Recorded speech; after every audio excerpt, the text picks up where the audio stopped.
What is he doing? He's beginning to believe. Welcome to Random Movie Reviews. I'm Nathan, and today I'll be talking about The Matrix.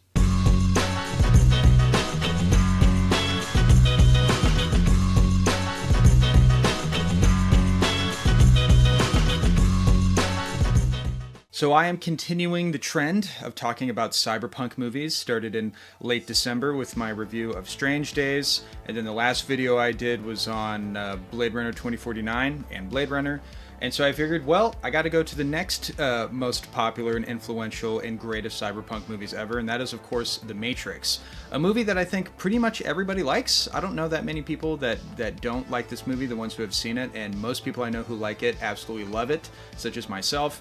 And it is one of those movies where it's like, it feels like everything that can be said about this movie has already been said, you know, in terms of its themes, in terms of its influence, in terms of how surprisingly well it's held up, in terms of its story, in terms of its visuals, which are still very impressive even by today's standards.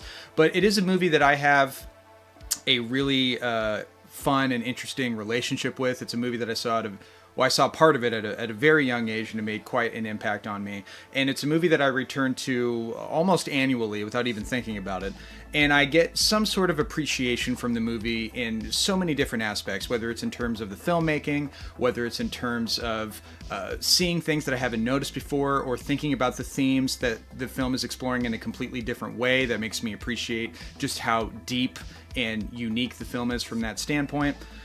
So it's a movie that I have a lot to talk about, but I guess before I get into it, I should talk about how I discovered this movie, and it was because of my dad, who just had his birthday yesterday, so happy birthday, Dad. He picked me up from daycare. I must have been around 5 or 6 years old, somewhere around that age, and he picked me up, and he's like, I just saw this amazing movie. Now, I can't show you this whole movie because you're a little too young and it might frighten you, but I can show you some scenes that I think you might appreciate. And I was very intrigued by this. Got back to the house and he popped in the DVD. Remember the old DVD with the cardboard and it had the plastic clamping thing at the end there? It was a terrible, I hate DVDs that look like that, but yeah, that was one of the first DVDs that he bought. We put it on and it was the scene where Neo was fighting Morpheus in the training kung fu dojo place, and it just blew my mind. I thought it was the coolest, most awesome, badass thing I had ever seen. I remember we had a trampoline in the backyard. I'd go on the trampoline and we pretend fight, and I pretend I was Neo in the Matrix and stuff. So it was like, already the movie put me on a course of loving martial arts films, which I haven't talked a lot about on this channel. I do have a video talking about my top 7 Jackie Chan movies, so for anyone interested in that, I'll put it in the description below. But a couple of years pass, and I'm around probably 11, 12 years old. You get a PS2 for the first time, and one of the games I get is Matrix: The Path of Neo. I had to look it up. The game came out in 2005, so I would have been either 10 or 11 at the time. And I was like, oh, before I see the game, I gotta watch the movie. It's like, can I watch the movie, Dad? And he's like, all right, we'll watch the movie. We watched it together, and once again, watching the whole movie from beginning to end and just becoming obsessed with it, and then playing the game, which, by the way, I've been replaying the game for the first time since I was a kid, and it's still a ton of fun. So it's one of the most important movies in my journey, if you will, of discovering movies and learning about movies and loving movies. And as Roger Ebert once famously said, movies never change, but the viewers do. And so when I was a kid, I watched the movie as pure action, popcorn entertainment. I didn't even really think about the philosophical themes that the movie was exploring. I only saw that as a way to get Neo into the Matrix so I can see him do all this cool badass stuff. But as I got older, I started to look into the movie a little bit more deeper in terms of, you know, questioning what reality is. If virtual reality could, in fact, be a real thing. And then, of course, the main theme of the movie, which is that of fate. And that's kind of the aspect that I've been looking at it from in a more recent perspective as of watching it, being in my late 20s, looking about it in terms of, you know, whether or not fate is a real thing, is destiny real, and if so, could free choice be a real thing? Real existential scientific mind fuckery that I am a big fan of exploring when I'm in the right mood for it. When I rewatched the movie during the pandemic, there was a scene that clicked for me for the first time that didn't really hit for me before. And I always thought about this scene a lot, and it's become like my favorite scene in the movie. The scene where Neo goes to see the Oracle. As a kid, I was always confused as to why did the Oracle say no, that Neo wasn't the one? How come she said that? I never understood it. And so I'm watching the movie for the millionth time, and Neo comes in there, and she says, "Oh, don't worry about the vase." And then he accidentally knocks over the vase, and she's like, I said don't worry about it." Neo asks, "How did you know?" And the Oracle responds, "What's really going to bake your noodle later on is, would you still have broken it if I hadn't said anything?" And that's such a great line. And then from there, that line kind of foreshadows the rest of the conversation, where it's like, if the Oracle tells Neo that he is the one, then he may not have tried to sacrifice himself to save Morpheus. But because the Oracle says, "No, you're not the one, but you are going to have to make a choice about whether or not you live or Morpheus will live." And he has to discover for himself that he is the one, and the only way he could have done that is by having that conversation with the Oracle, and that conversation going out the way that it was meant to go out. As Morpheus later says in the movie, there's a difference between knowing the path and walking the path. And then it just clicked for me. I'm like, okay, I get it. I get why she said no. She had to say no, because if she didn't, Neo may not have walked that path. He may have done something completely different that could have, fucked everything up. And then that question remains, does he actually have free will at all? And that was just another moment of me appreciating the movie on a completely different level that I never really thought of before. And it's one of the best kind of movies to revisit over and over again, because you can always pick up on new things. I remember when I was revisiting this movie, when I was really getting into like watching behind the scenes stuff, which, by the way, this movie has an amazing documentary called The Matrix Revisited, which is free to watch on YouTube. I'll also put that in the description below, add a link to it, because anyone interested in seeing how movies are made, that's one of the best behind the scenes documentaries like ever. I learned to appreciate the movie on a filmmaking level.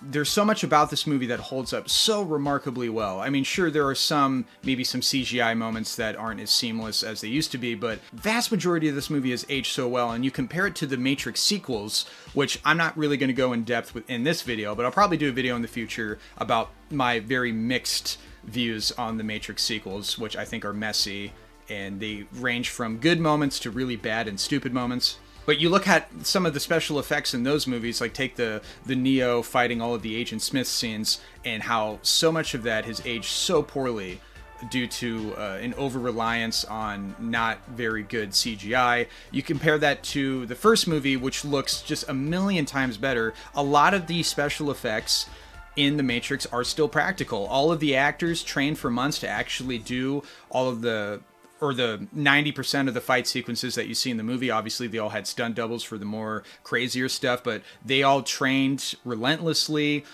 And the way the action is filmed, like, it looks so great and convincing and realistic, even though a lot of it is very impossible, but you totally buy into it because it's so well filmed. And the way the movie is just a beautiful hodgepodge or combination of all of these genres coming together to create something that is completely unique. I mean, one of the things that gets talked about the most when it comes to The Matrix is that of the film being heavily inspired by Japanese animation, specifically that of Akira and Ghost in the Shell. I've actually seen some people trying to dismiss The Matrix as just being a shameless copy of Ghost in the Shell. I will admit that, yes, the movie does take a ton of inspiration from that manga and that anime specifically, and the Wachowskis have been very open about that. It's not like they were trying to hide that. They have said that they wanted to make Ghost in the Shell like a live-action movie, and that's what they did. I still think The Matrix deserves a ton of credit for actually making that happen. This was a movie that at the time of its release was seen to be an impossible film. How could you make a movie like this? And they did it. They did it on a fairly reasonable budget, and it's actually really incredible what they were able to accomplish. And like I said, it's even more incredible that the movie still has aged as well as it has. And of course, the movie's not only a love letter to science fiction, cyberpunk, as well as anime and mangas, but it's also a love letter to genre filmmaking. Obviously, there's a ton of kung fu influence in this movie. The choreographer of the film, Yuen Woo Ping, who is most famous for, working with Jackie Chan back in the day. He also went on to choreograph movies like Crouching Tiger, Hidden Dragon, Kill Bill.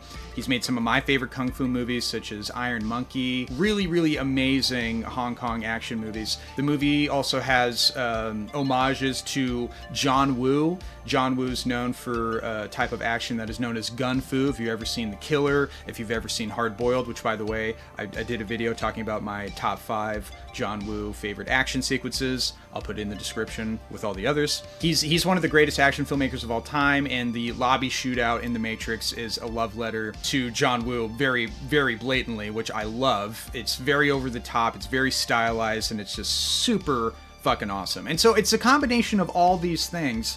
But what makes the movie so perfect? What makes the movie feel very timeless in a lot of ways? There are some areas where the movie is very, very not timeless. I mean, that whole industrial goth club where they're playing Rob Zombie's Dracula, and it took place in the late 90s where, that industrial techno leather, almost like BDSM kind of vibe was a thing.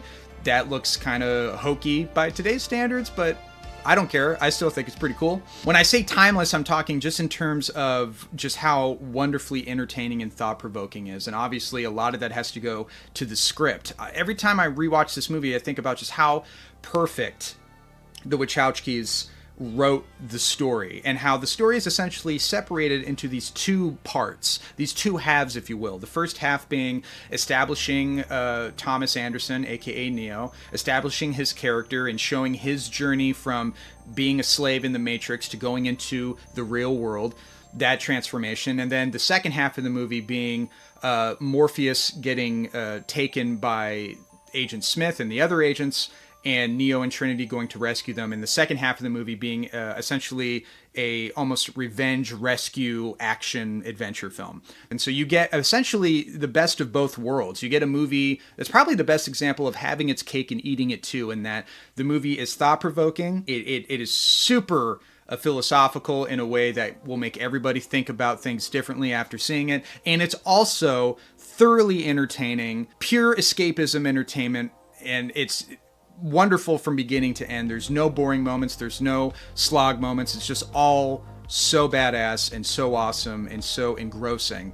I mean, it's absolutely incredible, and it still holds up so amazingly well. And I seriously doubt if we'll get another sci-fi action movie that is able to live up to what that film created. I had to talk about it since I'm talking about all these cyberpunk movies, and so yeah, that's my thoughts on The Matrix. But I want to hear from you guys. Tell me what you think about the movie. Put it in the comments below, and as always, thank you guys for watching.